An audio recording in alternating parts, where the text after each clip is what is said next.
মুয়াত্তা ইবনে মালিকের মধ্যে একটি হাদিস রয়েছে 1554 নম্বর হাদিস।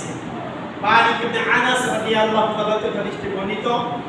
তিনি বলেন রাসূলুল্লাহ সাল্লাল্লাহু আলাইহি ওয়াসাল্লাম বলেছেন, তারাকতু ফিকুম আমরাইন লাম তাদিল্লু মা তামাসসাকু বিহিমা কিতাবুল্লাহ ওয়াস সুন্নাতুন নবী। আলহামদুলিল্লাহ। কি বললেন?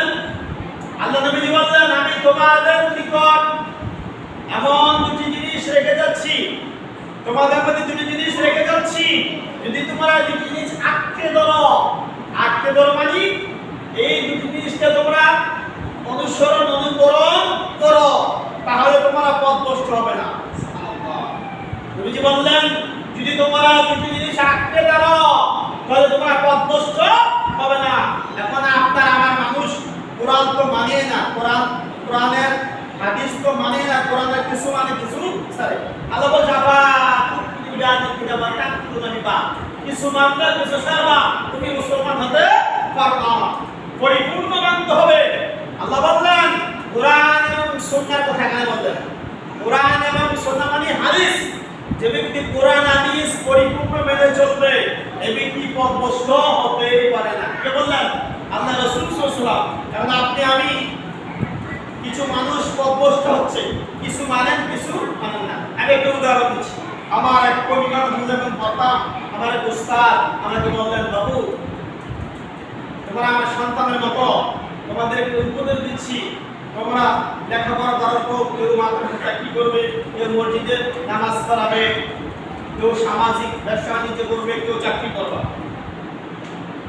তখন উস্তাদ আমাদের উপদেশ দিলেন, তোমরা একটা ভরা কলস যখন পানি পরিপূর্ণ হয়, একটা কলসের মধ্যে যখন পানি পরিপূর্ণ হয় তখন ওই কলসটা ধরে না, পানিটা ধরে না।